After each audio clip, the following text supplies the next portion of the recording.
Então, boa noite a todos, todas que estão aqui hoje. A gente vai dar início a mais uma edição, né, do Cinema da SPP, que é uma atividade aberta, né, gratuita, né, de acesso a pessoas que são convidadas, que participam dos nossos seminários no Instituto, ou pessoas de outras instituições que queiram e gostam de discutir temáticas de filme, né, fazendo essa aproximação com a psicanálise, né, fazendo uma leitura psicanalítica, de algum modo, né, dos temas, dos dramas que aparecem no cinema, né, e que, às vezes, nos aproxima muito, né, da realidade, né, da gente. A arte faz isso, né, às vezes, ela coloca em perspectiva, né, as nossas dores, os nossos conflitos, enfim. Eu acho que é um pouco isso que a gente vai começar a ver hoje, com a Amanda, com esse filme tão denso. Eu espero que todo mundo tenha assistido. Amanda, eu vou pedir para você se apresentar, tá, para as pessoas, dizer um pouquinho do teu percurso e de como é que foi a ideia para esse filme, e aí tu começa a tua fala, tá bom? Obrigada, Amanda. Obrigada. Então, sou Amanda Oliveira Magalhães, eu me formei em Psicologia pela UFPB, eu tenho especialização na PUC, né, e em Psicanálise, Análise do Contemporâneo, e aí, estando bem atenta a isso, eu encontrei esse filme, e esse filme eu acho que foi um encontro, assim, porque é um filme muito denso e difícil, assim. É até agoniante de assistir, é desafiador mesmo. Então, esse filme me captou, assim, de um jeito que eu precisei escrever sobre ele, basicamente. Como eu estou estudando muito o Winnicott agora no meu percurso, eu pensei em fazer articulação com o filme, Lúcia fez o convite, eu me senti muito agradecida, e aí fiquei pensando sobre como articular. Acho que, assim, é um filme que nos dá muitas possibilidades, apesar de ser um filme curto, acho que tem 1h40, se eu não me engano, mas é um filme extremamente intenso e, assim, né, frenético, eu diria, e mostra com muita profundidade a relação mãe-filha, uma relação que fica ali. Eu vou contextualizar um pouquinho. Eu senti também que precisava falar um pouquinho mais de Winnicott, da teoria, para conseguir depois adentrar na análise do filme. Então, eu fiz esse percurso também, conectando, né? E aí, se vocês tiverem alguma dúvida no caminho, podem perguntar, né? Podem me interromper, sinalizar, caso eu não veja, porque aí também dá para a gente fazer um diálogo bem bacana. Mas a ideia surgiu justamente por esse impacto que eu senti com o filme. Eu acho que, assim, não tem como não se impactar com esse filme. É um filme impactante. Inclusive, a diretora e produtora do filme, ela não é um filme autobiográfico, como ela diz, vou falar, inclusive, isso no primeiro slide, mas é um filme que é emocionalmente verdadeiro.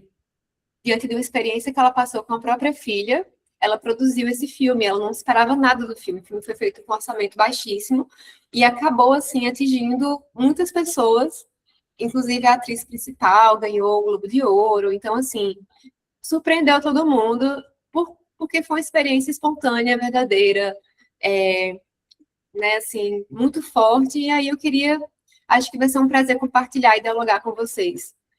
Então, posso começar a apresentação? Pode Tá sim, bom. fica à vontade. Como eu não vou estar vendo vocês, porque eu vou estar em outra aba, qualquer coisa vocês podem ligar o microfone e colocar no chat, e aí a Andrea me sinaliza, que aí eu dou uma olhada, tá bom? Então, vamos lá.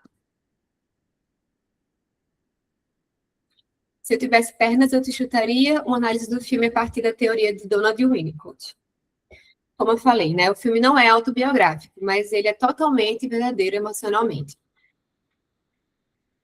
Eu vou apresentar o trailer, não sei se vai sair o som, mas vocês me avisam, por gentileza?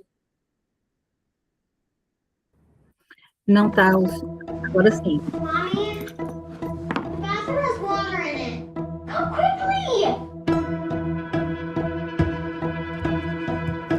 I try very hard to be in control of her and everything, but May as well not even be there at all. I don't like how it feels on my sock. Just stay there, okay? Just hold on. How deep is it? Are we gonna die? Is the house gonna fall on top of us? Mommy! Hey, we just got home, and you would not believe. We are out of time. I have another patient coming, so. Wait, now? What about the 10-minute warning? Yeah, I just wasn't paying attention. You didn't respond to the email that I sent you about my dream. I don't respond to my clients' dream emails. I know you have a lot on your plate, but she's getting better, and the rest of it is totally temporary. You need to be a team. There's a whole... I know. The problem with that logic, though, is that I'm not a housewife. I work, too.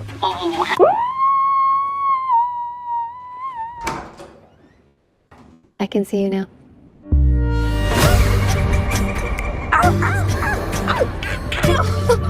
You've missed the last few weeks of family sessions. I told you what happened. Our entire ceiling fell down, and we're living out of the hotel. Yes on these, but no on the line. But it isn't even 2. It's 1:58. By the time I ring these up, it will be past 2. Yo, Crazy Pants. I was gonna partake in surfing the web for some things that I'm into. What kind of stuff?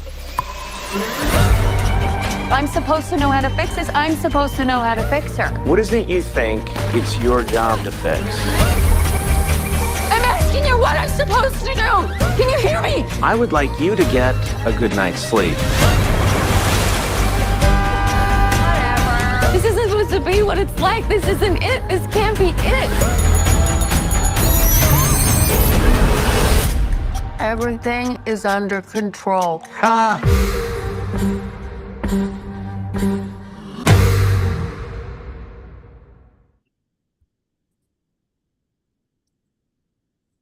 Ele já é bem intenso, né? Vocês estão conseguindo me escutar? Sim, estamos. Então, vamos lá. O filme acompanha a Linda, uma psicoterapeuta que assume quase sozinha os cuidados com a filha, gravemente adoecida. Enquanto tenta responder às demandas da maternidade, do trabalho, da vida cotidiana, sua capacidade de sustentar essas funções começa a desmoronar. Ao longo da narrativa, observamos o seu colapso emocional. Linda sustenta a filha doente, o trabalho, a casa, os relacionamentos, tudo ao mesmo tempo. Parece não encontrar ninguém que a sustente, né? Então, o que vemos não é apenas o desgaste provocado pelo cuidado contínuo, mas também um processo de esgotamento de alguém que já não encontra espaço para existir, para além da posição de cuidadora. E esse colapso também atravessa sua relação com a clínica. Os pacientes continuam chegando no consultório em busca de escuta, mas Linda já não consegue ocupar esse lugar da mesma forma. Diante do excesso de responsabilidade e de exaustão, ela não encontra amparo nenhum, nem mesmo na relação com seu terapeuta. Eu coloquei analista, mas, enfim, né? Até coloquei depois analista entre aspas, porque é bem difícil, que parece ser incapaz de acolher a dimensão real do seu sofrimento. Então, com essa ausência de uma rede de apoio que possa sustentar e tornar esse cuidado possível, esse processo fica ainda mais árduo para Linda. E o pai da criança permanece distante durante meses, enquanto mantém a expectativa de que Linda continue assumindo integralmente os cuidados, com a filha, com a casa, enfim. E aí, de repente, esse grande buraco se abre no teto do apartamento e obriga mãe e filha a se mudarem para um motel precário. E a filha segue se recusando a comer e em tratamento nesse período. E Linda busca, ora fazer a filha sobreviver, ora escapar da relação simbiótica com a filha, o que a leva a um processo de autodestruição. As cenas com os pacientes representam um aspecto importante, e dentre esses encontros, o mais marcante é o da paciente que abandona um bebê e seus cuidados. Essa narrativa toda da paciente se integra bem e faz emergir questões que Linda tenta manter sob controle, intensificando os conflitos relacionados à maternidade, ao cuidado, ao abandono e aos limites de sua própria capacidade de sustentar o outro. O filme introduz uma questão fundamental. Quem sustenta quem ocupa a função de cuidado? Donald Winnicott, pediatra e psicanalista inglês, foi um dos principais autores da teoria das relações objetais e desenvolveu uma das formulações teóricas mais influentes sobre o desenvolvimento emocional primitivo. A teoria do amadurecimento pessoal constitui o eixo central da sua obra. Para Winnicott, o ser humano nasce com a tendência ao amadurecimento. mas a sua realização depende da presença de um ambiente capaz de sustentar, acolher e responder às necessidades do bebê nos estágios iniciais de vida. Diferente de outros autores que estão preocupados ali com a constituição do sujeito pela linguagem, né, como Lacan, enfim, o Winnicott concentra sua atenção no processo pelo qual o bebê se torna um indivíduo. A sua questão fundamental é compreender como, a partir de uma condição inicial de dependência absoluta, alguém desenvolve um sentimento de continuidade de existência. Integra sua experiência e passa a viver como uma pessoa separada e singular. E como é que ocorre essa constituição do indivíduo, né? No início da vida, o desamparo impera. O bebê existe apenas como um conjunto de potencialidades. Ele está em um estágio de dependência absoluta da mãe ou do cuidador, né? E nesse lugar ele depende integralmente de quem o cuida para sobreviver, fisicamente e emocionalmente. Elsa Dias escreve que, nos estágios iniciais, ocorrem as etapas primitivas e mais decisivas para a constituição da personalidade e da saúde psíquica. Nesse primeiro momento, a relação entre mãe e bebê representa um mundo de possibilidades. Através dessa relação que o bebê pode alcançar gradativamente a capacidade de relacionar-se consigo mesmo e com os objetos externos, bem como aprimorar suas relações interpessoais. E é através do ego auxiliar da mãe que se opera a organização das experiências vividas pelo bebê. À medida em que a mãe oferece uma continência ao bebê, uma continuidade nos cuidados cotidianos, protege esse bebê das invasões externas e interpreta suas necessidades e o sustenta, é que o bebê vai ali conseguindo se integrar aos pouquinhos, né? Isso aí em pequenas doses e gradativamente nesse processo. Relação mãe-bebê no período da dependência absoluta. O Winnicott propõe que nos primórdios, o lactente e o cuidado materno juntos formam uma unidade. Temos, então, um conjunto mãe-bebê, onde fome, conforto, cuidado e satisfação aparecem como acontecimentos do próprio mundo do bebê. Nesse período, é esperado que a mãe assuma um estado de preocupação materna primário, que possa seguir que pode seguir, inclusive, após algumas semanas do nascimento, e possibilita que ela possa se adaptar de maneira sensível e dedicada aos cuidados do bebê. Esse período costuma ser tão intenso psiquicamente que é comum que as mães não o recordem depois que ultrapassam. E para alcançar esse estado especial de ligação com o bebê, durante a preocupação materna primária, há um processo que o Winnicott denomina como relacionabilidade do ego entre mãe e bebê. Então, a mãe precisa estar ali disponível, sensível, para sentir-se no lugar desse bebê, identificar-se com ele, para poder, assim, sustentar o seu processo de se constituir. Inclusive, em um estágio muito regressivo, porque a mãe já foi um bebê um dia. Então, muita coisa ali primitiva, né, inconsciente, vai aparecer nesse estágio aí de relacionabilidade do ego, enfim, nessa dependência absoluta. Sobre as falhas precoces. As falhas precoces, intensas, quando o infante ainda está em dependência absoluta do cuidador, podem ser vividas como ameaças à própria continuidade de existência, que o Winnicott chama de ameaças de aniquilação, pois o bebê ainda não dispõe de recursos para lidar com interrupções importantes. Essas falhas excessivas, interrupções, né, enfim, descontinuidade no cuidado, não são sentidas pelo bebê como falhas da mãe, mas sim ameaças à existência pessoal do próprio eu. Isso porque, como vimos no início, o bebê ainda não está constituído ali, não tem um ego integrado, ou seja, não tem uma noção de eu. A primeira organização do ego deriva da experiência de ameaças de aniquilação, que não chegam a se cumprir e das quais, repetidamente, o bebê se recupera. A partir dessas experiências, a confiança na recuperação começa a transformar-se em algo que leva ao ego e a capacidade do ego de suportar frustrações. Então, é a partir desse processo que ele vai gradualmente conseguindo suportar frustrações, conseguindo suportar, né, esse descolamento, mas é muito aos pouquinhos. Relação mãe-bebê, sobre as falhas constitutivas. O Winnicott enfatizou que o bebê não precisa de uma mãe perfeita, mas de uma mãe suficientemente boa. Um adendo aqui que eu quero inserir é que mãe não necessariamente representa a mãe biológica ou uma mulher, mas sim alguém, uma pessoa, que exerça a função de cuidar suficientemente bem, de forma contínua do bebê, da criança. À medida que o amadurecimento avança, a adaptação materna deve diminuir gradualmente, e pequenas falhas tornam-se necessárias ao desenvolvimento. Ao experimentar ausências, esperas e frustrações toleráveis, a criança passa a reconhecer a realidade externa e desenvolve recursos próprios para lidar com ela. Crescer implica em ser sustentado, mas também sobreviver, pouco a pouco, às falhas inevitáveis dessa sustentação. Até para que o indivíduo possa passar para a fase da dependência relativa e, posteriormente, seguir seu caminho rumo à independência. Então, são as fases posteriores, né, que vem depois da dependência absoluta. Seria dependência relativa e rumo à independência. Então, temos aqui as 3 principais funções que o Winnicott descreve sobre a mãe ambiente, né, que também são análogas na clínica winnicottiana, ou seja, a analista também exerce, de alguma maneira, essas funções. Essas funções seriam de holding, sustentação emocional e ambiental, ou seja, capacidade de sustentar e suportar emoções intensas do paciente sem invadi-lo e nem abandoná-lo. O handling, que seria mais relacionado com o manejo, tom de voz, respeito ao ritmo e o tempo do indivíduo, paciente, mais enfoque em perceber as suas necessidades do que interpretar, e a apresentação dos objetos. A apresentação dos objetos consiste na função do ambiente na lista, de colocar o objeto ao alcance do bebê, de forma adequada a seu estágio de amadurecimento. O objeto não é simplesmente imposto pela realidade externa, mas apresentado em um momento de uma maneira que permite ao bebê integrar gradualmente a experiência subjetiva à realidade compartilhada. E aí eu fiz uma diferenciação, rapidamente, entre mãe-objeto e mãe-ambiente.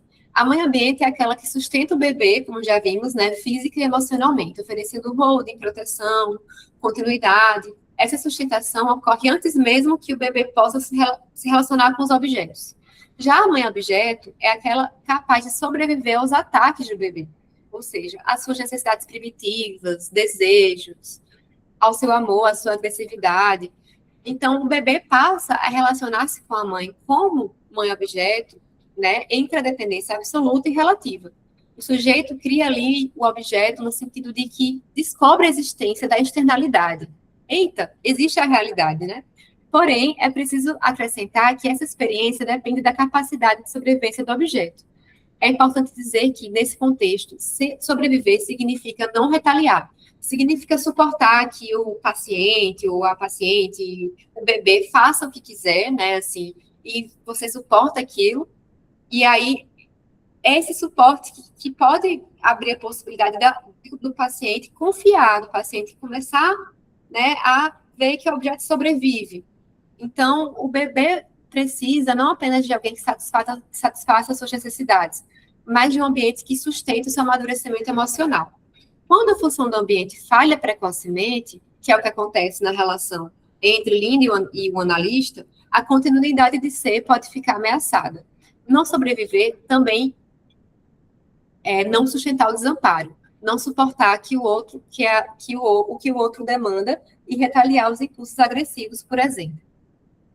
E o pai? Afinal, qual seria a função paterna? O Winnicott atribuiu grande importância ao papel do pai no desenvolvimento emocional da criança.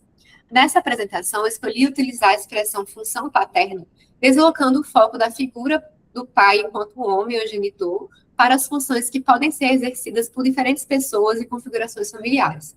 O interesse não está necessariamente em quem ocupa esse lugar, mas reside naquilo que essa função possibilita, no que essa função, né, no caso, vamos falar um pouquinho sobre essas condições. Na perspectiva winnicottiana, quem exerce a função paterna contribui para sustentar o ambiente em que a criança se desenvolve, oferecendo apoio a quem exerce a função materna. Afinal, para que alguém possa se dedicar aos cuidados sem adoecer, também precisa encontrar cuidados de sustentação. Sobre a função paterna. No capítulo 17 do livro A Criança e Seu Mundo, o Winnicott aborda essa questão. Embora escreva a partir das configurações familiares da sua época, suas formulações continuam relevantes quando pensamos a necessidade de sustentar aqueles que cuidam, especialmente as mães, ou quem exerce a função materna. Nesse capítulo, o autor afirma que o pai oferece um apoio à mãe, sustenta a sua autoridade e contribui para a estabilidade do ambiente familiar. Em suas palavras, é alguém que sustenta a lei e a ordem que a mãe planta na vida da criança. Sua presença precisa ser suficientemente estável para ser vivida como real e confiável, tanto para a criança como para a mãe. Ao aproximar-se das ideias do filme, emerge uma questão fundamental. Quais as condições necessárias para sustentar o cuidado? A função paterna pode ser pensada como uma das condições que tornam o cuidado materno possível. E por que esse ambiente pode não ser suficientemente bom? Para que o bebê possa vir amadurecer de maneira saudável, é necessário que ele seja recebido em um ambiente suficientemente bom, como já vimos. Isso exige uma capacidade de adaptação sensível às necessidades, especialmente nos estágios de dependência absoluta. Essa função pode tornar-se difícil quando quem ocupa a função de cuidado atravessa experiências de sofrimento psíquico próprios, como luto, depressão, estágios de esgotamento, ou especialmente quando a própria história emocional limita sua capacidade de identificação com o bebê. Nessas circunstâncias, a sustentação oferecida ao bebê pode apresentar falhas importantes. Vamos entrar agora na análise do filme. Gente, como é que vocês estão aí? Me sinalizem, me localizem. Tá dando para acompanhar a teoria? Agora eu vou entrar na análise do filme, então vai ficar uma coisa mais integrada. O que é que vocês estão achando? Amanda, quem está com a janelinha aberta sentiu com a cabeça, então eu estou entendendo que o público está lhe acompanhando bem. Pode continuar. Tá bom. Então, o meu objetivo nessa análise é uma possibilidade de leitura clínica do filme e não diagnosticar a criança ou a mãe. O próprio filme aborda com ambiguidades e não nos fornece elementos para conclusões definitivas. Portanto, trabalharei com algumas hipóteses sob o olhar da clínica winnicottiana. Então, diante de tudo isso, o que acontece quando alguém precisa sustentar uma criança que ainda depende intensamente do ambiente, mas não encontra sustentação suficiente para si mesmo? Hipótese: a doença misteriosa da filha e a intensa dependência sintomática que aparece entre ambas não dizem respeito apenas a uma condição orgânica. Parecem expressar uma dificuldade de separação psíquica, que as mantém aprisionadas em uma relação marcada por dependência, vigilância e sofrimento. A cena inicial. O filme se inicia durante uma consulta relacionada ao tratamento da filha. A voz da menina surge e descreve a mãe como elástica, maleável, flexível. Ao ser questionada sobre o significado dessa palavra pela mãe, a criança só responde que o pai é rígido. Ele fica bravo e não dá para mexer com ele. A mãe, por sua vez, também fica brava, mas ela fica triste também, diz a criança. E quando ela fica triste, é quando ela fica mais maleável. A observação da filha parece tocar no ponto sensível da mãe. Percebemos que Linda rapidamente se defende, recusando a ideia de ser maleável e flexível. A mãe afirma que se esforça constantemente para manter tudo sob controle, embora tenha a sensação de que parece que nem está lá, como se o seu esforço fosse em vão. A cena introduz um dos temas do filme, a tensão entre controle e vulnerabilidade. Enquanto a filha percebe a mãe como uma mãe esgotada, Linda parece sustentar uma imagem de si como alguém que precisa permanecer funcionando e se adaptando, apesar do sofrimento do peso que carrega. O sofrimento da criança mobiliza a mãe, enquanto que o sofrimento da mãe também atravessa a experiência emocional da criança.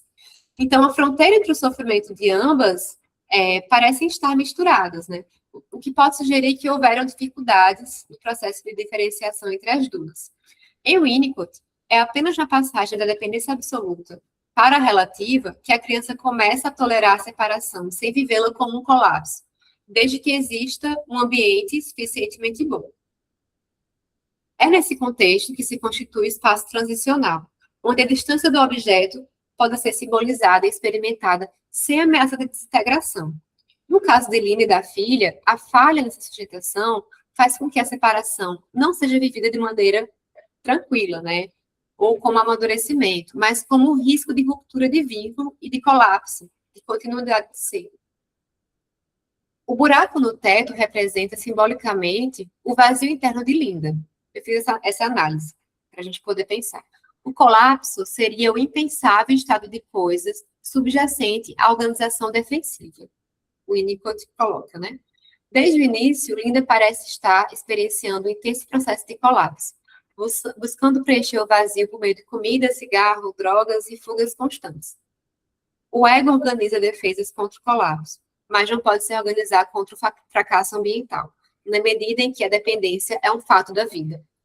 Então, as defesas de Linda parecem funcionar para evitar o contato com essa experiência primitiva desintegração. O Winnicott teoriza que existe um processo de desenvolvimento em curso que pode ser favorecido pelo ambiente, se tudo der certo, né? Que segue da dependência absoluta, passando para a relativa rumo à independência. Porém, em momentos de intensa vulnerabilidade, esgotamento ou falha ambiental, o indivíduo pode regredir a níveis primitivos de funcionamento psíquico, aproximando-se de agonias primitivas, vivenciadas num período de dependência absoluta. Para o Winnicott, o termo ansiedade não é o suficiente para descrever essas experiências. São agonias impensáveis associadas à ameaça de desintegração do eu, do self. A sensação de queda infinita, perda de continuidade de ser, o senso de realidade, da capacidade de relacionar-se com o mundo. Nesse sentido, o medo do colapso vivido por Linda não se refere a uma catástrofe futura, mas ao retorno do colapso que já foi experienciado, em um momento precoce da vida, quando ela ainda não tinha um self suficientemente integrado para poder vivê-lo e simbolizá-lo. Paradoxo, separação e dependência. O tubo alimentar funciona como um elo de ligação concreta entre mãe e filha, simbolizando uma relação de dependência extrema. A possibilidade de retirada do tubo é vivida pela filha como uma ameaça de aniquilação, desencadeando um medo primitivo de desintegração. Então, temos também esse contraste entre mãe e filha. Vemos na mãe uma compulsão alimentar, que aparece como tentativa de preencher o vazio. Já a recusa da filha de se alimentar pode ser lida como um movimento de separação e diferenciação, que, paradoxalmente, intensifica a angústia da mãe. No fim, ambas querem se separar, mas a separação só pode ser vivida de forma não traumática quando há sustentação suficiente do ambiente. Então, as duas vão para lados opostos, digamos assim, né, diante desse vazio. A filha come nada, digamos assim, e a mãe come compulsivamente.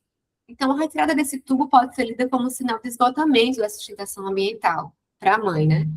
E para a filha, a retirada não representa uma autonomia, mas a ameaça de morte, né? De aniquilação. Tanto que a filha diz, você não pode me matar na consulta terapêutica. Nesse sentido, a dependência aparece como uma condição de sobrevivência psíquica da filha naquele momento. Já Linda interpreta a retirada como uma esperança de melhora, revelando a dificuldade de reconhecer que, para a filha, a separação sem sustentação suficiente se iguala a uma terrível sensação de aniquilação, de colapso, de não existir mais. Então, já falei um pouquinho sobre a relação dela com a filha, e agora eu vou entrar na relação dela com o analista. E aí eu vou começar esse slide com essa foto, né, com essa imagem que é bem ilustrativa da relação deles, ele super desinteressado e ela super angustiada, e a relação entre Linda e seu terapeuta, para mim, é um dos aspectos mais dolorosos e interessantes do filme, quando olhamos pela lente de Winnicott. O que vemos não é apenas um paciente em sofrimento, mas também uma falha progressiva da função terapêutica de sustentação, justamente no momento em que ela mais necessitaria dela. Então, eu vou fazer uma hipótese de leitura winnicottiana, né? Como é que poderia ter sido o manejo desse terapeuta? O consultório poderia funcionar como espaço de holding diante do medo do colapso. No entanto, a relação que o terapeuta produz com Linda acaba reproduzindo algo do desamparo já vivido por ela. Linda procura alguém que a sustente, mas encontra um ambiente que não é suficiente em acolher a sua vulnerabilidade e sustentar suas questões. Isso nos leva a refletir que a clínica interpretativa clássica pode não ser o suficiente para acolher sujeitos em estados de agonias impensáveis e colapso.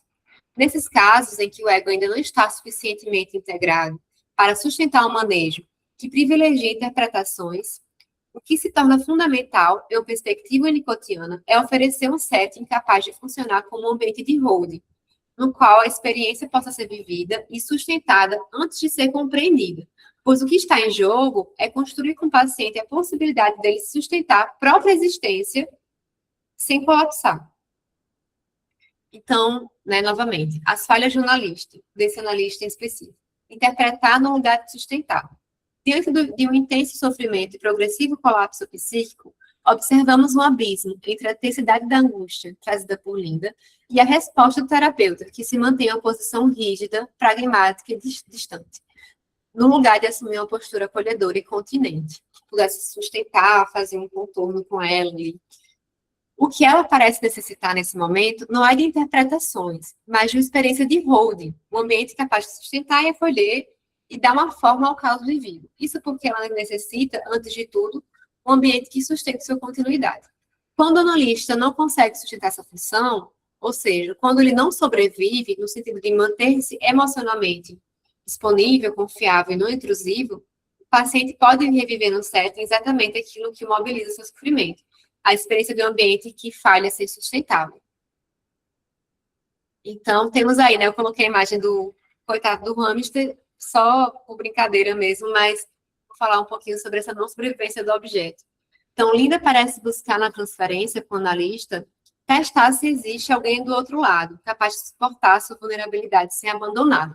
Em vários momentos, a impressão é que ela pergunta de forma implícita: você continua aí enquanto eu estou desmoronando?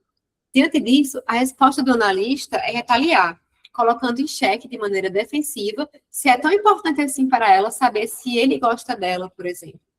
Na leitura winnicottiana, a ideia que o analista não sobrevive ao paciente não se refere a uma sobrevivência literal do analista, mas sim a capacidade de suportar os impactos emocionais da relação sem retaliar ou se retirar ou perder essa função de sustentação. Isso inclui ser capaz de permanecer presente diante de manifestações intensas de desespero, ambivalência, dependência e agressividade. Isso é o que o Winnicott chama, em termos gerais, da capacidade do objeto sobreviver ao ataque. Isto é, continuar existindo como objeto confiável, apesar das projeções e tensões do paciente. E aí vou falar um pouquinho sobre a Linda como terapeuta nessa função. As próprias questões de Linda acabavam invadindo a sua função como terapeuta.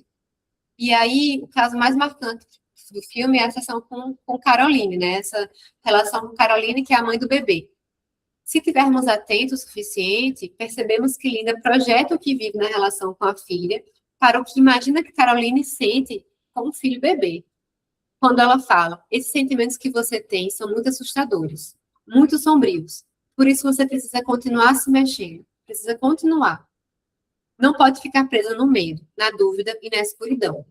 Um adendo aqui que eu não coloquei no slide, né, é que, assim, Caroline, ela tinha tanta coisa não simbolizada, tanta coisa angustiante dentro dela, que aí depois aparece um vídeo de uma mãe presa, dizendo que, tentando explicar por que matou os filhos, e é um vídeo, assim, bem forte que aparece no momento que Linda também está bem vulnerável, e a gente percebe o quanto que Caroline também estava buscando ali em Linda esse lugar de sustentação, mas ela não encontrou. Linda estava tentando remediar o que Caroline estava trazendo. Então, Caroline até tenta seguir os conselhos de Linda, o que não aplaca a sua angústia mortífera e o seu medo de fazer algo terrível ao seu bebê. Logo depois a paciente atua. Em um ato de desespero, no meio da sessão, ela abandona o bebê com Linda. Diante da urgência, Linda recorre ao próprio terapeuta, que age de maneira mais absurda, falando para ela que isso é um problema profissional e não clínico, fechando a porta brutalmente. E ele só retorna um tempo depois, fazendo o mínimo para ajudá-la. E aí eu vim trazer aqui um aspecto que me chamou a atenção no filme, que é essa relação de apoio improvável entre Linda e Jamie, né? Jamie é o rapaz que ela conhece no motel, e ele torna-se inesperadamente uma das pessoas do convívio que oferece apoio quando ela mais precisa. Ele parece querer conhecê-la e enxergá-la para além da função materna que ela ocupa, apesar de também querer algo em troca nessa relação. E ele demonstra ser o único personagem que trata ela com curiosidade, como alguém que tem a vida própria e se dispõe a ajudá-la. Em dado momento do filme, ela o leva para seu apartamento e mostra o buraco no teto, que representa analogamente seu vazio. E ele parece particularmente curioso em saber o que tem lá dentro. E aí ele vai adentrando enquanto fala que conhece alguém que pode ajudar na reforma, e aí o teto, de repente, se abre e ele cai. E em estado de choque, ela o abandona ali naquele lugar. Nessa cena, não sei se vocês percebem, mas é como se Linda visse o universo, assim, né? Uma poeira, enfim. E eu fiquei pensando sobre o que ela relata depois, sobre a situação do aborto que ela fez, né? Com um aspirador e tudo mais, e como ela não conseguiu, naquela época, lidar com aquilo. Porque foi muito doloroso fisicamente e também emocionalmente. Parece que isso volta quando ela olha para esse vazio, para esse buraco. E aí fica tão insuportável dela lidar com isso que ela abandona.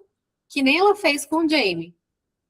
E aí eu trouxe essa hipótese, né, dessa culpa insustentável. Na cena com o grupo de mães, Linda assume para si o que sente. É tudo culpa nossa. É tudo minha culpa. Com tudo à sua volta desmoronando e o buraco aumentando, ela vai para a terapia sem querer dizer nada, apenas para estar lá na presença dele. Vejo esse momento como um movimento regressivo. E quando ela mais estava precisando do Rod e do Henry. Quando ela sinaliza que só quer deitar em silêncio ali, ele rebate com desdém. Você não precisa vir aqui para isso. Deite no seu sofá. Depois, ele interpreta que o que ela não quer é ficar sozinha. E ela diz, eu estou sozinha.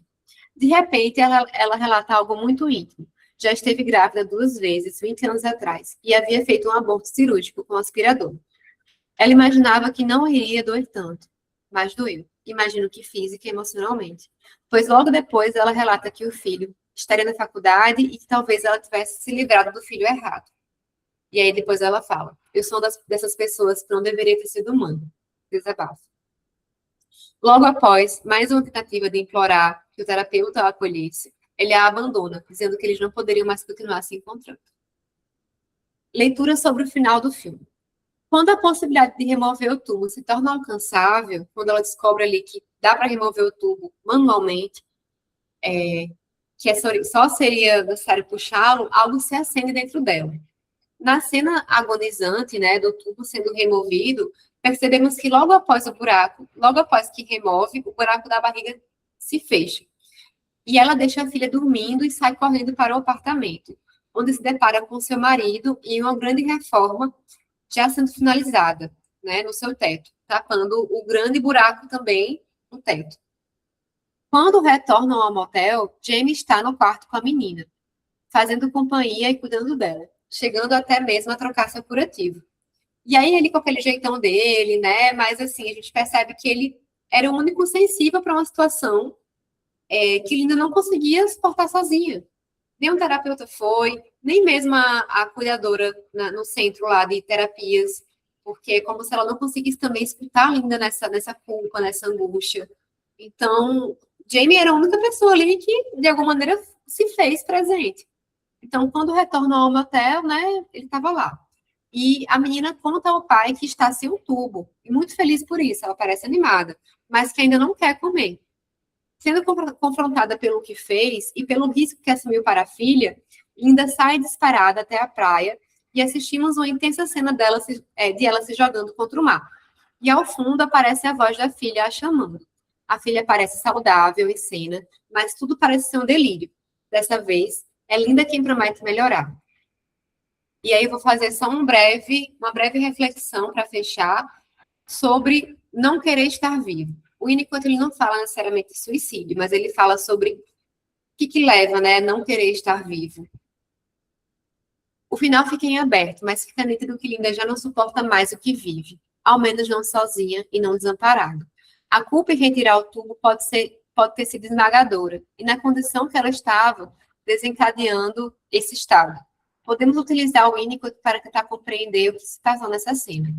O estado anterior da solidão é o estado de não estar vivo, sendo que o desejo de estar morto é, em geral, um disfarce para o desejo de ainda não estar vivo. A experiência do primeiro despertar dá ao indivíduo a ideia de que existe um estado de não estar vivo, cheio de paz, que poderia ser pacificamente alcançado através de uma regressão extrema. Muito do que é dito e sentido a respeito da morte, na verdade, se refere ao estado anterior ao estar vivo, no qual o estar sozinho é um fato, e a dependência ainda se encontra muito longe de ser descoberta. Então, essa cena intensa, impactante no final, que fica aí aberto se ela morreu, se ela não morreu, parece que mostra isso, esse cansaço extremo dela, essa vontade de encontrar uma paz nessa morte, né? Não é na morte em si, mas é nesse estado de não estar vivo. Uma regressão tamanha que levaria a isso.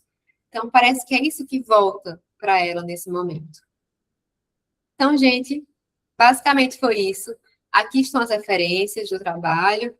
E vou abrir para vocês poderem comentar e, enfim, a gente poder fazer essa troca. Nossa, Amanda, sem fôlego. porque eu assisti o filme e foi essa a impressão que eu tive. E você me fez assistir o filme novamente, nas suas palavras, e de novo continuo sem fôlego.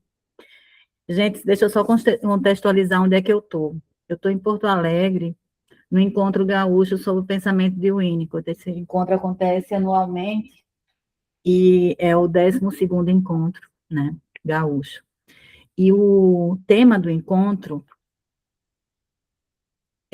não sei se vocês viram, mas é ética e estética na clínica contemporânea. Né? Muito do que a Amanda trouxe circulou pelas mesas aqui, né? Fez muito eco do que eu passei o dia todo ouvindo, né? E aí, coincidentemente, eu fui anotando, mas aí eu me dei conta que eu já tinha anotado o dia todo coisa que tem aqui nessa fala dela, né? Então, eu vou pincelar algumas coisas que eu comecei a anotar da fala, só para provocar vocês, para a gente pensar junto. Pode ser assim? Tá. Então,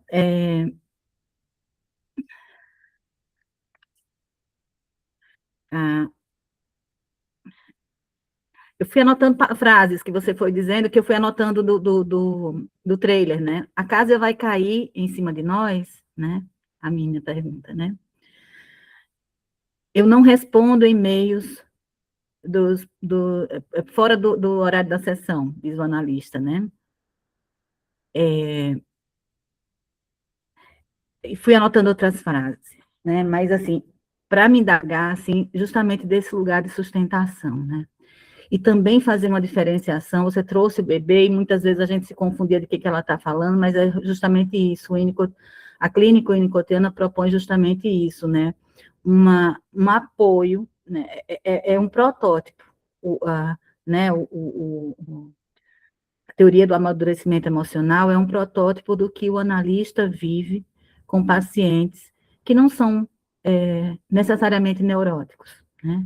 Podem até ser neuróticos graves, né? Mas é uma clínica muito mais voltada a pacientes que têm uma regressão muito grande, próximo da psicose, ou uma neurose muito grave, que precisa justamente disso, né? É uma clínica, né, que Ogden coloca, né, que é uma clínica, ele diz assim, é uma psicanálise ontológica. Ogden é um grande estudioso de Winnicott, né? Ele fala de uma psicanálise ontológica, ou seja, da experiência, né? E aí ele faz uma diferenciação entre a psicanálise do conhecimento, que está muito mais próxima de Freud e Melanie Klein, que é aquela psicanálise que vai trazer o inconsciente ao consciente, né? Através da interpretação. E ele vai falar justamente dessa psicanálise mais próxima de Winnicott, que é a psicanálise da experiência, do que não foi vivido, não foi integrado, e que precisa ser vivido com alguém, né? E aí, o que não foi vivido com a mãe ou com o cuidador inicial vai ser, né, com sorte, se a pessoa chega em análise, vai poder ser vivido com quem está ali em alguma medida, né?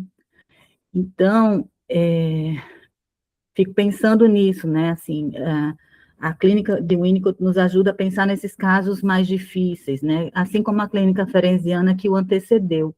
Muitas das ideias de Winnicott, né, tiveram muito, né, na base, na fonte, o pensamento ferenciano, né, que também coloca dessa forma uma clínica que considere, né, aquilo que ainda não foi simbolizado, né, que precisa ser vivido, né, na análise, antes de se conhecer, né, antes da clínica do conhecimento, é preciso haver uma clínica da experiência, né. Então, eu acho que tem alguma coisa também próxima disso, Amanda, que e é isso, né, assim, essas coisas que não foram integradas, que de algum modo, na relação com o bebê, lançam o cuidador, no caso do filme, a mãe, né, nesse desamparo, porque o desamparo não é só da criança, é de quem cuida. Muita coisa, como você colocou, né, emerge das próprias vivências maternas, de como essa criança, de como essa adulta agora, como mãe, foi um bebê, né? Isso é uma colocação de Winnicott. A partir de como eu fui cuidado, ou as falhas nesse cuidado, podem emergir quando, né, eu vou cuidar do meu bebê, né? E aí, uma doença física da filha, né? A menina parece muito interessante, porque a menina parece integrada, né? Uma menina falante, que entende as coisas, que está ali, né, dizendo algumas coisas interessantes para a mãe, né? Mas que realmente teve falhas na separação, né?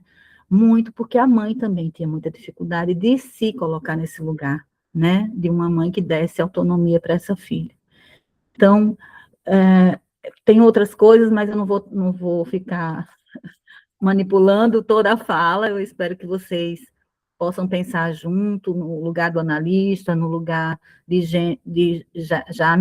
Geme, como é o nome do rapaz? Esqueci. Do que deu apoio. Jamie, né? Jamie. Tá.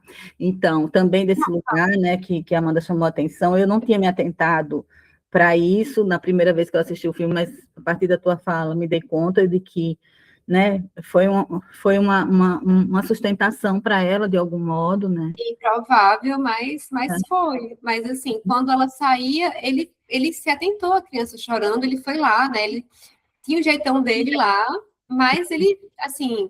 Ele estava lá com alguma presença de segurança, né? Assim, essa vulnerabilidade da relação mãe-filha, né? Ele estava sensível para isso. Ele queria, parece também, na minha visão, não sei se foi a minha visão, mas conhecer Linda como quem era Linda, né? Por mais que também tivesse aquela questão das drogas e tudo mais. Mas, muito para além disso, fico pensando na relação que ele queria, né, fazer, porque se ele tivesse interessado só no dinheiro dela ou coisa do tipo, ele não tinha, estava nem aí para a filha, né? Ele não ia lá ver a filha chorando, ir na casa com ela. É como né? tu disse, né? Eu acho que é como tu disse, ele conseguiu olhar para o buraco dela com curiosidade, o que o analista devia ter feito, né? Quando ele vai para casa, ele bota a escada e ele olha para aquele buraco, na verdade, também é uma analogia à curiosidade dele, né? De entender o sofrimento dela, né? Por que essa mulher está tão desorganizada, né? Enfim, mas vamos conversar. Tá aberto, Elô, se tu quiser também comentar, Denise, José Eduardo, Demian, Daqui a pouco eu quero. Catarina, que tá, eu fiquei olhando para o rostinho de Catarina, ela super atenta, concordando com algumas coisas. Se tu quiser comentar, Catarina, também fica à vontade.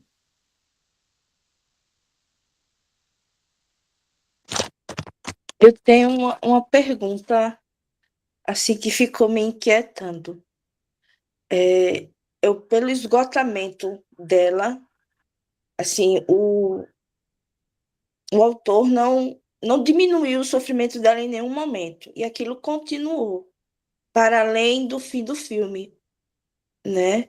Então, eu fiquei pensando assim, o que é que ele quis dizer com isso? Que aquilo é um esgotamento que não tem um retorno, não tem uma forma de trabalhar isso.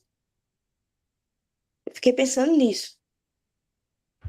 Isabela, o final ficou muito em aberto, né? Ficou muita margem de interpretações. Como a diretora, foi uma diretora, é uma escritora e diretora do filme. Então, ela idealizou toda a ideia do filme a partir da experiência que ela teve de 9 meses com a filha, cuidando da filha dela. A filha dela já tinha uns 8, 9, 10 anos, em um motel precário, que aconteceu uma situação semelhante. E o marido estava ausente por 9 meses. Então, acho que foi 9 meses, se eu não me engano. Tem uma entrevista salva. Mas ela fez o filme pensando nessa experiência de esgotamento que ela viveu. Mas veja o que ela fez com isso na vida real. Na vida real, ela conseguiu fazer um filme com isso.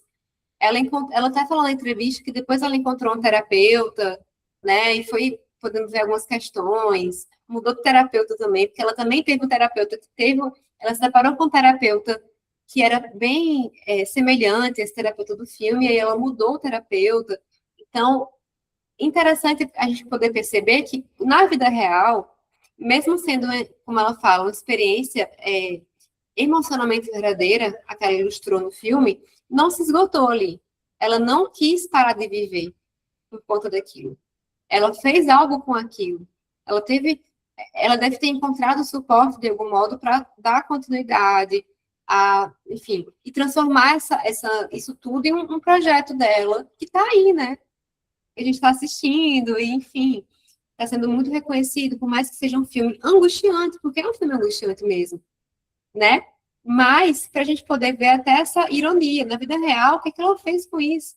Na arte, ela quis dramatizar dessa forma, ela quis deixar em aberto, mas, e pensando no tratamento, né, assim, infelizmente, a Linda não encontrou um terapeuta que pudesse se atentar a essa necessidade mais primordial que ela estava vivendo ali. Ela encontrou um terapeuta mais clássico, mais neutro, mais rígido, que não conseguiu dar o suporte que ela precisava para se integrar. Então, o que aconteceu foi isso, né? A gente vê esse desmoronamento ao longo do filme. Não sei se eu te respondi, mas eu acho que eu tentei. Respondeu sim. Respondeu sim. Porque eu fiquei assim... eu não queria falar em classificação, né? Mas seria um burnout, não, mais que isso, né? O que ela teve, né? Um excesso de sobrecarga, né? Uma sobrecarga muito grande. E que ela se sentia muito culpada por isso, né? Então, assim, eu queria só falar isso. Obrigada pela contribuição.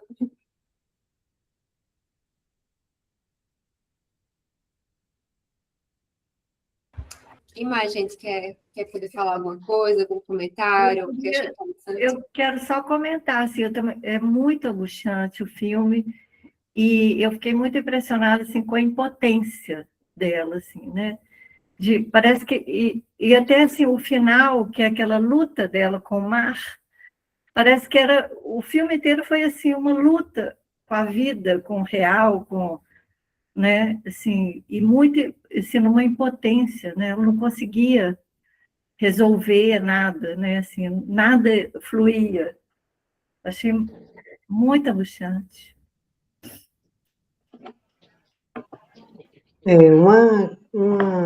Várias imagens que eu vi também no filme que me chamaram a atenção, essa condição de eles colocarem as mulheres com a dificuldade de lidar com o processo de aceitação da maternagem.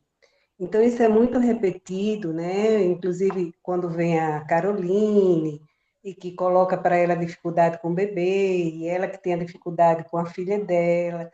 E tem uma cena que aparece um filme e tem uma imagem de uma mãe comendo o rosto dos seus filhos também, assim, com uma expressão, o rosto todo ensanguentado.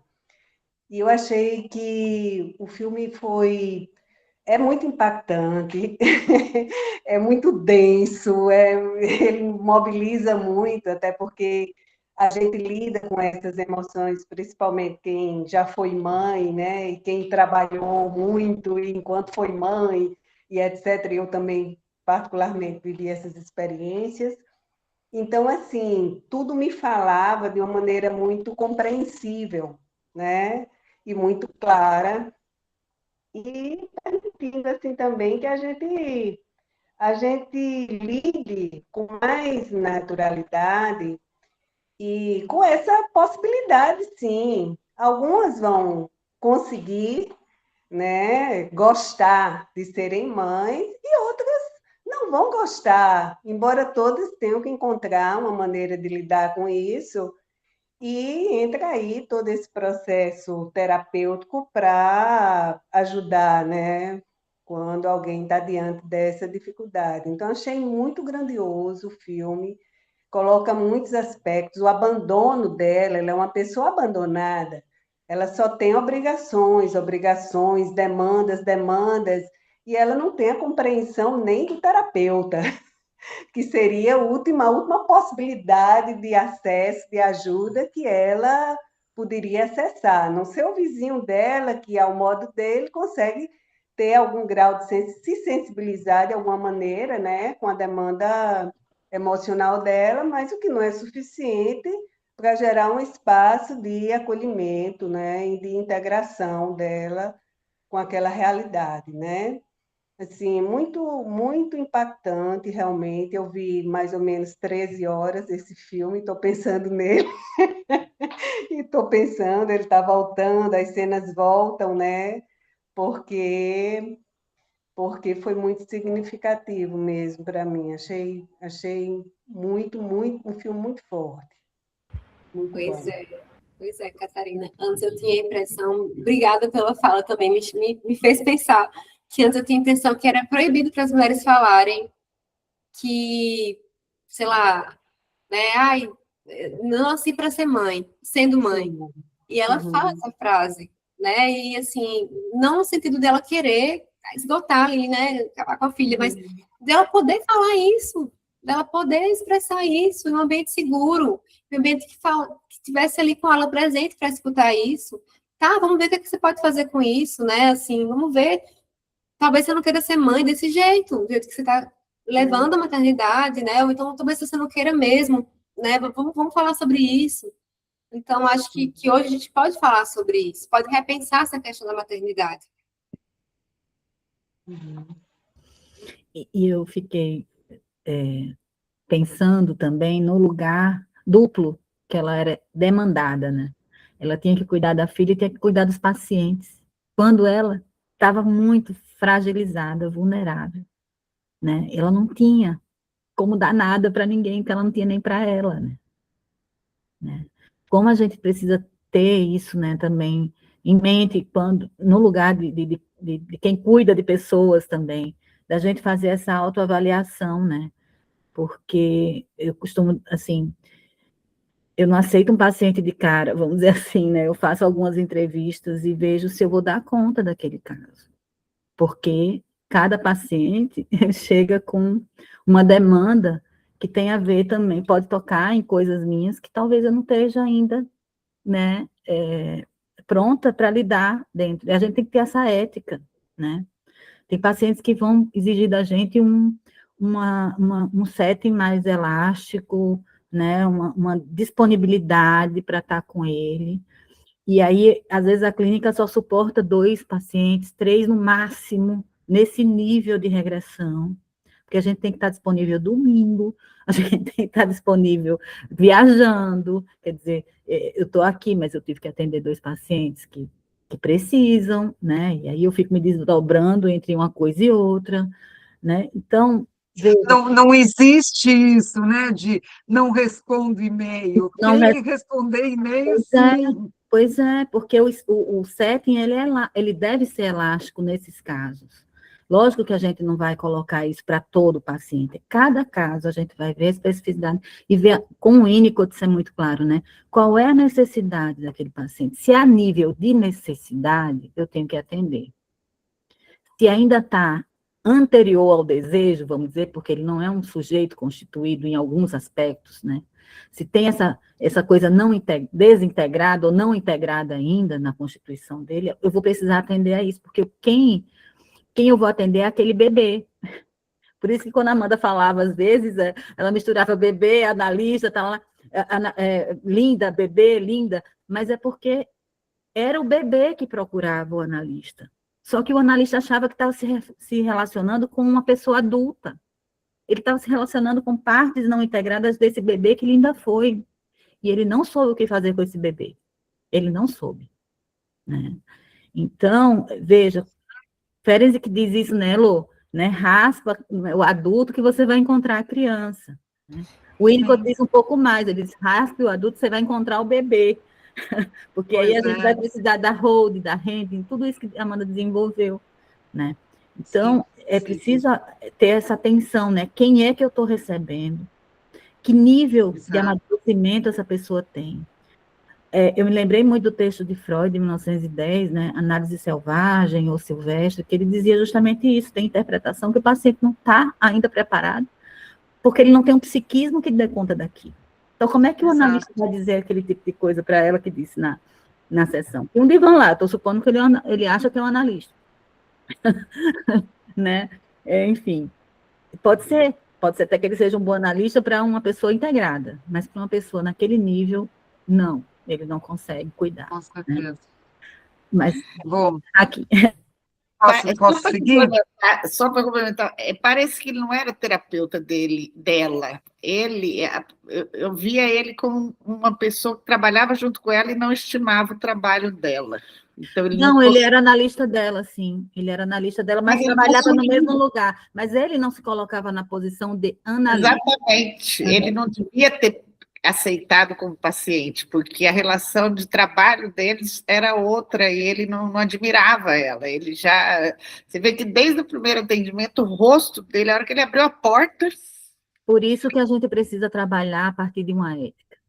Exatamente. É isso que é ético e não ético. Claro. Ele não devia ter aceitado ela como paciente, porque ele, desde o início... E parece, né, que a única hora que ela se sente protegida por ele também comete aquele ato super inadequado, que é expulsar o paciente dela, né? Dizer, vai embora, ela não vai te atender. Agora, o filme realmente, né, coloca a gente em agonias impensáveis, né? Porque é impressionante o impacto que causa. Eu achei brilhante, né? Você estava falando, Amanda, que foi feito com poucos recursos, mas eu acho que ela foi tão feliz, né, em capturar assim essas imagens assim tão emblemáticas, né, do buraco, dessa, como a Adriana falou, dessa fragilidade dela tentando confrontar o mar, né? Então é óbvio que ela não conseguia, e eu achei... Bom, tem várias cenas impactantes, né? Aquela dela puxando o tubo da filha, que parece que ela vai arrancar as vísceras da menina por aquela, né, por aquela cânula. Horrível aquilo, nossa, de passar mal. Mas eu acho que está lá, né? Está lá simbolizado que... sabe o que me parece esse filme? Todas as cenas têm muito a ver com várias facetas dela, né? Então, ela tirando o tubo da filha, é como se ela estivesse tirando o tubo de si mesma, né? Como se ela estivesse se separando, né? É interessante porque praticamente não aparece essa menina, né? Aparece a voz da menina. Acho que a única imagem da menina no filme é no final, né? Quando ela está deitada na areia, que aparece o rosto da menina, mas sempre só a voz. Então, por isso que me chama a atenção que é como se fossem as várias vozes da Linda. Inclusive, né, o Jamie parece que é a única voz, o lado um pouco mais lúcido dela, um pouco mais integrado. Achei incrível a cena daquele marido, né, naquele quarto branco, ele vestido de branco, uma coisa asséptica, né, depois daquele caos, que é aquele buraco.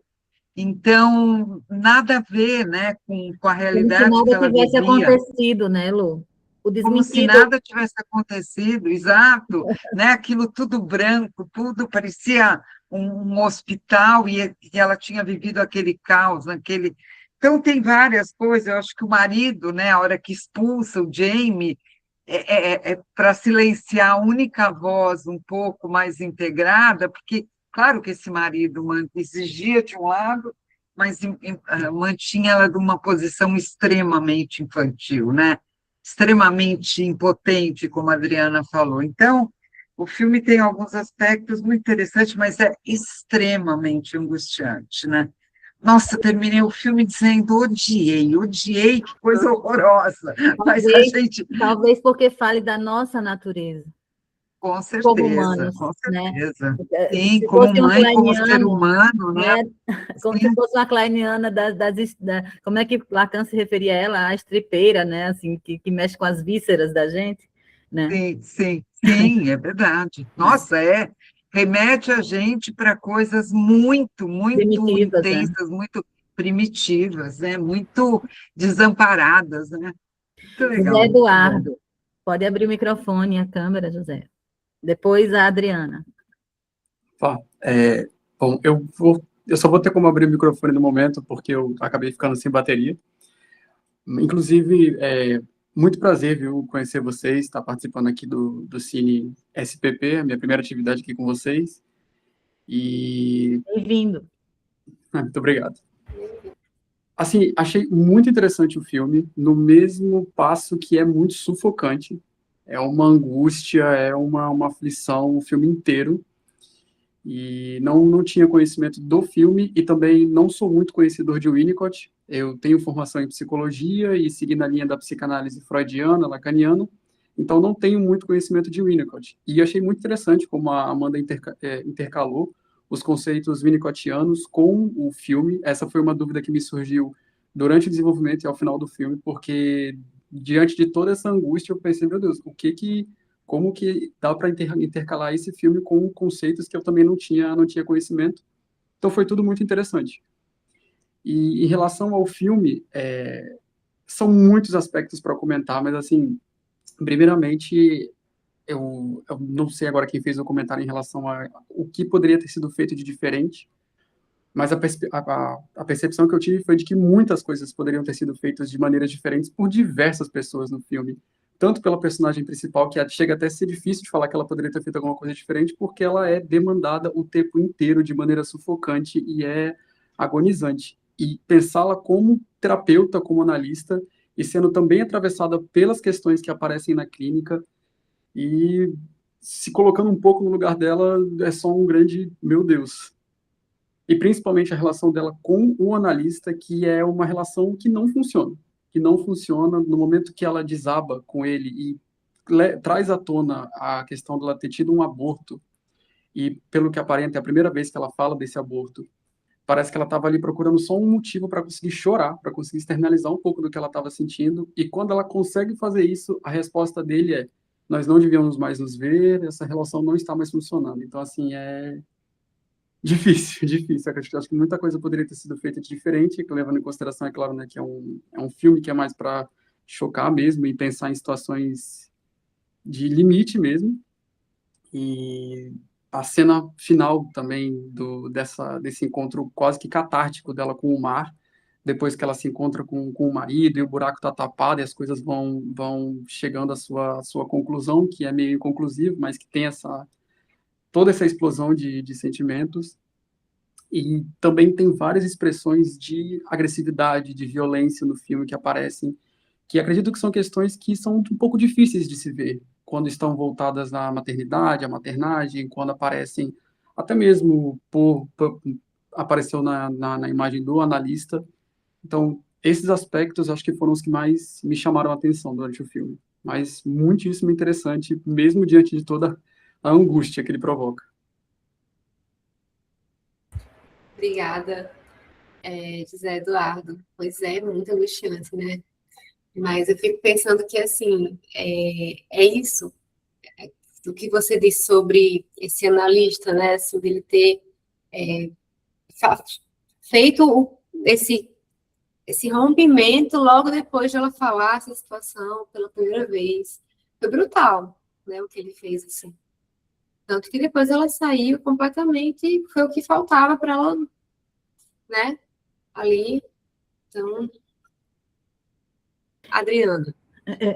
Só para complementar, mas para pensar um pouquinho, não sei se tu conhece Ferenc e José Eduardo, mas ele fala sobre, né, assim, a consequência de um manejo sem tato, né? É repetir o trauma, né? É repetir o trauma. E o que foi feito ali foi essa consequência iatrogênica, né? Ele adoecia ainda mais a paciente quando ela não encontrava nele, né, suporte, né? Então, repetindo aí, né, e reforçando, né, todo o sintoma dela. Eu ia falar, como eu falei da impotência, né, e a solidão também dela. E assim, a importância de ser escutado, né, o sofrimento de alguém. Porque se ela tivesse encontrado ali um bom analista, não sei, uma escuta, que diferença que poderia ter sido, né, o desenrolar da história. Mas acho que é isso que eu ia falar, da solidão desse lugar, né, na maternagem, E, às vezes, até com uma boa sustentação, né, de, como é que fala, rede de apoio e tudo mais, mesmo assim, eu acho que é muita solidão. Ela estava tão confusa que acho que nem para procurar uma analista que realmente a acolhia, ela não tinha, né? Ela não conseguiu. E daí, posso falar agora, Adriana, que acabou? É muita coisa. Eu me senti que nem a Heloísa, na hora que acabou o filme, eu também falei, gente, tô pior do que quando eu comecei a assistir um filme, né? E daí vem a André e complementa, realmente toca na gente vários pontos aí, porque é muito angustiante. Ele é muito bem elaborado, porque é o tempo todo realmente tendo um fundamento ali, naquilo, né? É muito bem feito o filme. Muito doloroso, muito angustiante, é o tempo todo tenso, né? E daí depois, né, de uma hora que você começa, que nem a Catarina falou, fazem 13 horas que eu assisti, mas não para, é 3 dias, viu, Catarina? Já vou falando que são mais dias, que realmente são muitos pontos, né? E daí eu não vou alongar, mas uma coisa assim que me chama muita atenção na hora dos abortos, né, do aspirador, e daí a hora que me lembrou muito o tubo. Eu fiz uma relação com isso, de que a hora que ela fala é só puxar, então e lá no aborto não foi só puxar, foi com dor, foi com pressão, foi.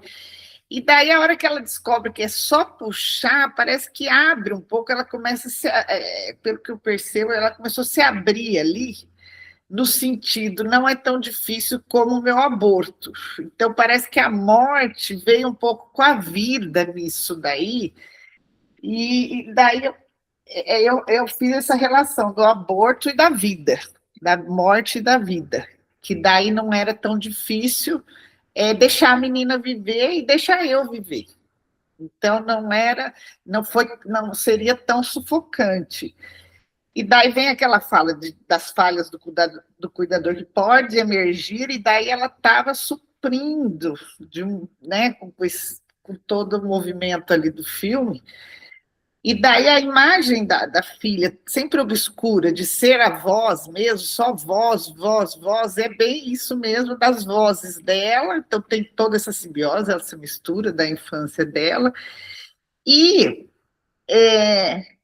eu acho que a hora que ela entra naquela onda no mar, ela faz uma lavagem de enfrentar uma tempestade, de que eu consigo, porque a onda era muito grande, de que eu consigo vencer de tudo aquilo atrás, que eu estou vencendo, mas aqui eu faço uma lavagem e vou renovar, porque a hora que ela volta e deita na areia, é a hora do único momento de paz ali dela, de sozinha, e daí chega a filha com a imagem, daí a filha pode aparecer, a filha surge, como ela surgindo. Então, essa parte eu achei bem, bem significativa, assim. Ali, realmente, ela podia tentar viver com um pouco de paz. Então, daí junta a voz e a imagem da filha, e também o marido que chegou para apoiá-la um pouco, mesmo no final, ela se sentiu um pouco ali acolhida de que ela poderia sobreviver a isso tudo e começar uma vida nova com essa filha aí, tendo significado ela e a filha. Não, Denise, esse marido deveria voltar de onde ele veio. Deixa esse cara longe. Lógico que ele atrapalhar não fez mais. nada, mas quer queira, não, foi a hora que ela saiu e deixou a filha. Sim.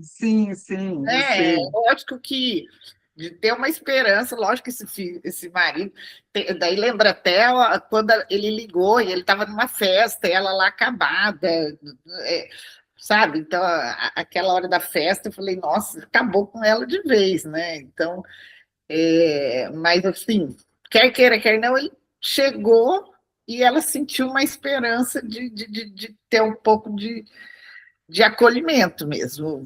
Assim, alguma coisa ele consertou, né? Ele ficou um pouco com a filha e ela saiu para respirar. Foi a primeira vez. Que o Winnicott coloca do pai, né? Que a Amanda chamou a atenção, né? Que é de sustentar para poder a mãe poder ser mãe e ser ela mesma também. Né? Exatamente, porque até o vizinho lá, né, tá certo que ele tentou, mas daí entrou a parte de droga, daí foi para outro lado, né? Então não era realmente um acolhimento. E daí, não sei, o branco dele lá na roupa, sabe, veio como paz também, não sei. Talvez ele venha... Ou como uma sala de parto, né, Denise? Porque eu fiquei pensando, justamente, porque Ferenczi fala do mar, né, dessa função oceânica, né, quase como se fosse um útero, sei lá, né, que a gente, né, vai, mas o que ela enfrentava era um mar que estava expulsando ela o tempo todo, abortando ela o tempo todo, né? Sim, e o buraco, e daí ele chegou e tampou o buraco. Entendeu? Então, quer queira, quer não, milhões de falhas dele, mas ele foi tampando o buraco e ali ele foi, sei lá. Gente, olha, eu vou estar com a função aqui da gente encerrar, porque chegou no nosso tempo. Eu agradeço muito que esse filme tenha sido nessa densidade, que tenha mexido com as nossas, mais primitivo de nós, porque foi isso que mobilizou a Amanda, por isso que eu disse, o que te mobilizou logo no início, ela disse, eu precisava falar sobre isso para poder elaborar, né? Porque esse filme, ele exige da gente um certo, né, uma certa intensidade de se identificar com ele, mas também uma necessidade de se desidentificar, porque senão a gente fica muito angustiado, né? Então, um grupo aqui que pudesse dar essa sustentação, olha como a função de um grupo de pessoas que vão pensando junto, vão elaborando junto, já deixa a gente mais um pouquinho confortável, porque é disso que se fala, né? Sustentação, né? Cada um de nós aqui dá um pouquinho de holding, para que a gente possa lidar com os nossos buracos também, que foram, né, assim, provocados no filme. Muito obrigada, Amanda, por sua sensibilidade e por sua inquietação, que nos fez pensar em muito hoje. Isso a Amanda, viu? Porque a Amanda é realmente muito boa. Parabéns, viu, Amanda? As suas pontuações, as tuas explicações, a tua organização da apresentação, está de parabéns, viu? Gostei muito. Muito bom mesmo. Parabéns, Amanda. Foi ótimo. Então, aí nós vamos ter acesso aos slides? Não, a gente vai publicar no YouTube, então vai estar disponível lá, tá? Porque eu acho que ela vai trabalhar ainda nesse material, futuramente até publicar, quem sabe. Deve. Né? Mas, assim, eu queria agradecer a Amanda, então, em nome da SPP, né, pela sua disponibilidade. A Amanda já teve em outra edição do Cinema da SPP, discutindo... Cisne Negro. Cisne Negro, né? Então, ela já... É verdade. Habituê do cinema, quero ver outras edições. Vocês fazem, assim, uma vez por mês? Uma vez por mês, a gente tem um calendáriozinho, Adriana, depois eu te mando o próximo, sempre na última sexta do mês, já na última sexta. Tá. Então, Amanda, você quer fazer suas considerações? Elô, você quer falar alguma coisa antes? Não, eu já parabenizei a Amanda, achei ótima, a discussão foi super rica, muito bom. Muito bom, gente, adorei, viu? Para encerrar a recepção. Obrigada, viu, gente? Prazer em revê-los e estou de volta. Tá bom. Tchau, boa noite. Amanda, obrigada. Se você quiser falar alguma coisa, tá bem. Só ia agradecer mesmo a todo mundo também, que foi um debate muito rico, né? Assim, acho que esse filme rende muito. Então, espero que vocês possam ficar refletindo, possam ficar reverberando em vocês. E é isso, gente. Muito obrigada. Obrigada. Obrigada. Tchau. Bom final de semana. Bom fim de semana. Obrigada.